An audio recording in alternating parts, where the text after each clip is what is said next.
Pada zaman yang sangat lama, ketika dunia masih penuh dengan keajaiban dan misteri, ada sebuah desa di Jawa Barat.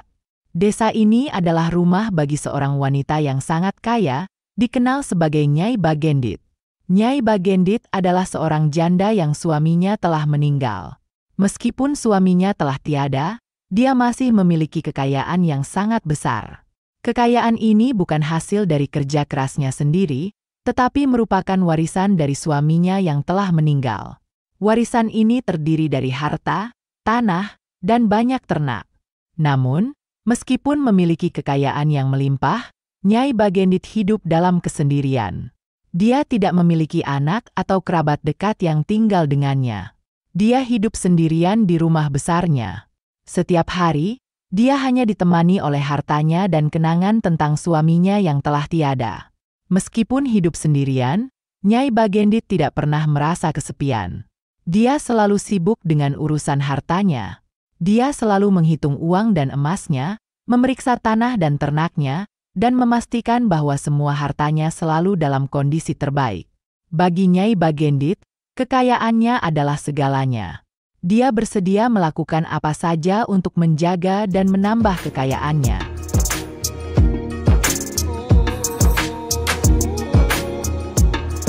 Di balik kekayaan dan kesibukannya, Nyai Bagendit memiliki sifat yang tidak baik. Dia dikenal sebagai orang yang sangat pelit dan tidak ramah. Dia selalu menolak untuk membantu orang lain, bahkan jika orang tersebut benar-benar membutuhkan bantuan. Sikapnya yang dingin dan tidak peduli terhadap orang lain membuatnya tidak disukai oleh warga desa. Meskipun memiliki kekayaan yang melimpah, Nyai Bagendit jarang membantu warga desa yang sedang mengalami kesulitan. Dia hanya akan bersedia membantu jika ada imbalan yang dia dapatkan. Imbalan ini biasanya berupa bunga pinjaman yang sangat tinggi. Jika ada warga desa yang meminjam uang darinya, mereka harus membayar bunga pinjaman yang sangat tinggi. Namun, jika warga desa tersebut terlambat membayar utang, mereka akan mendapatkan perlakuan yang tidak menyenangkan dari Nyai Bagendit. Dia akan mengirim orang-orangnya untuk menagih utang tersebut dengan cara yang kasar. Jika warga desa tersebut masih tidak mampu membayar utang, Nyai Bagendit bahkan akan menyita sisa kekayaan mereka. Perlakuan Nyai Bagendit terhadap warga desa membuat mereka merasa takut dan tidak nyaman. Mereka merasa ditekan dan ditindas oleh Nyai Bagendit. Namun, mereka tidak bisa berbuat banyak karena Nyai Bagendit adalah orang terkaya di desa tersebut.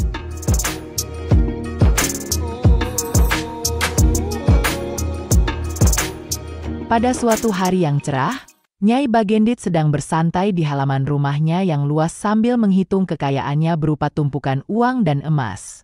Kekayaan tersebut adalah hasil dari kerja keras dan warisan dari suaminya yang telah meninggal. Tiba-tiba, seorang kakek tua muncul, berjalan dengan bantuan tongkat. Kakek tersebut tampak lelah dan haus setelah berjalan jauh. Dia adalah seorang pengembara yang sedang dalam perjalanan. Melihat Nyai Bagendit sedang bersantai, kakek tersebut memutuskan untuk meminta sedikit air minum untuk melepas dahaganya. Namun, bukannya memberikan air, Nyai Bagendit malah menolak permintaan kakek tersebut. Dia bahkan memarahi kakek tersebut dengan kata-kata kasar dan mengusirnya dari halaman rumahnya. Perlakuan tersebut tentu saja membuat kakek tersebut merasa tidak nyaman dan kecewa.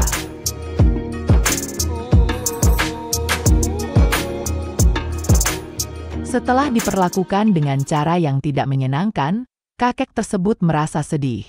Dia kemudian menancapkan tongkatnya di depan rumah Nyai Bagendit sambil memberikan peringatan. Dia mengingatkan Nyai Bagendit bahwa perilaku buruknya akan mendapatkan balasan. Namun, Nyai Bagendit tidak menghiraukan peringatan kakek tersebut. Dia malah mengejek kakek tersebut dan tertawa terbahak-bahak. Setelah itu, dia masuk ke dalam rumahnya dan meninggalkan kakek tersebut di luar. Tak lama setelah itu, kakek tersebut mencabut tongkat yang ditancapkannya. Tiba-tiba, dari tongkat tersebut memancar air yang sangat deras. Air tersebut seketika menimbulkan banjir besar yang menenggelamkan rumah dan harta benda Nyai Bagendit. Genangan banjir tersebut kemudian menjadi sebuah danau yang dikenal dengan nama Situ Bagendit. Danau tersebut masih ada sampai sekarang dan menjadi salah satu tempat wisata yang indah di Jawa Barat. Kisah Nyai Bagendit dan Situ Bagendit ini menjadi pelajaran bagi kita semua bahwa perilaku buruk akan mendapatkan balasan yang setimpal. Demikianlah kisah ini diceritakan. Untuk kebenaran detail kisah tentu kita kembalikan kepada Allah, Tuhan yang Maha Kuasa, Sang Pemilik kisah kehidupan.